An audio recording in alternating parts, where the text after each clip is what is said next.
कहानियों की क्यारी में प्रस्तुत है कार्तिक मास महात्म्य कथा अध्याय 12 और 13।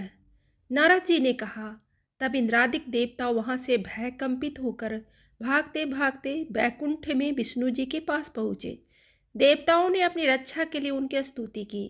देवताओं की उस दीन वाणी को सुनकर करुणा सागर भगवान विष्णु ने उनसे कहा, हे देवताओं, तुम भय को त्याग दो।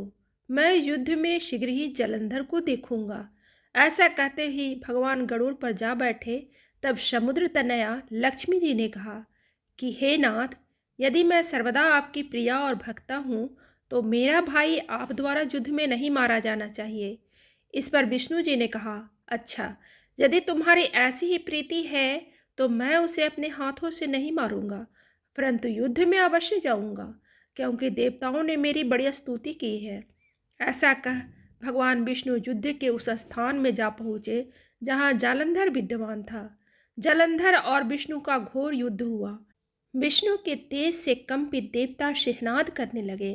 फिर तो अरुण के अनुज गरुड़ की पंखों की प्रबल वायु से पीड़ित हो दैत्य इस प्रकार घूमने लगे जैसे आंधी से बादल आकाश में घूमते हैं।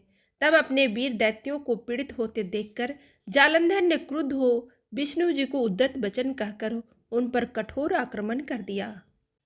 दोनों ओर से गदाओं और बाणों से शूलों आदि का भीषण प्रहार हुआ।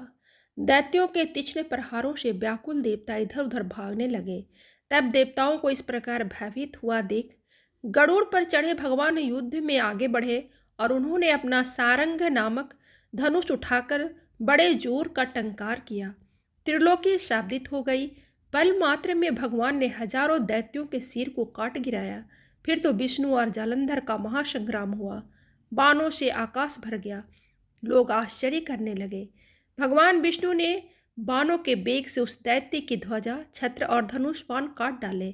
इससे व्यथित हो उसने अपनी गदा उठाकर गरुड़ के मस्तक पर दे मारी। साथ ही क्रोध से उस दैत्य ने विष्णु जी की छाती में भी एक तीक्ष्ण बाण मारा। इसके उत्तर में विष्णु जी ने उसकी गदा काट दी और अपने सारंग धनुष पर बाण चढ़ाकर उसको बींधना आरंभ किया।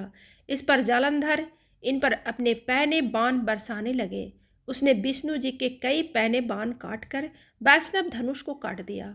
धनुष कट जाने पर भगवान ने गदा ग्रहण कर ली और शीघ्र ही जालंधर को खींचकर मारी, परंतु उस अग्निवत अमोघ गदा की मार से भी वह दैत्य कुछ भी चालायमान न हुआ। उसने एक अग्निमुख त्रिशूल उठाकर विष्णु पर छोड़ दिया। विष्णु जी ने शिव के चरणों का स्मरण कर नंदन नामक त्रिशूल से उसके त्रिशूल को छेद दिया। जालंधर ने झपट कर विष्णु जी की छाती पर एक जोर का मुष्टिक मारा। उसके उत्तर में भगवान विष्णु ने भी उसकी छाती पर अपनी एक मुष्टि का प्रहार किया। फिर दोनों घुटने टेक बाहुओं और मुष्टिकों से बाहु युद्ध करने लगे। कितनी ही देर तक भगवान उसके साथ युद्ध करते रहे।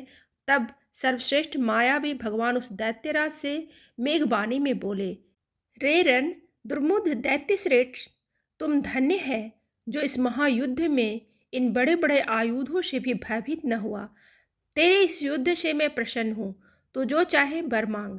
मायावी विष्णु की ऐसी वाणी सुनकर जालंधर ने कहा, हे भावुक, यदि आप मुझ पर प्रसन्न हैं तो यह वर दीजिए कि आप मेरी बहन तथा अपने सारे कुटुंबियों सहित मेरे घर पर निवास करें।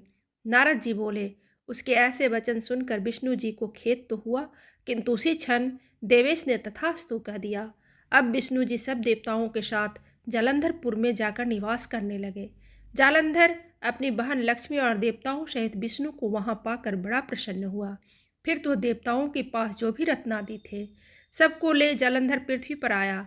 निशुंभ को पाताल में स्थापित कर दिया और देव, दानव, यक्ष, गंधर्व, सिद्ध, सर्प, राक्षस, मनुष्य आदि सबको अपना वंशवर्ती बना त्रिभुवन पर शासन करने लगा।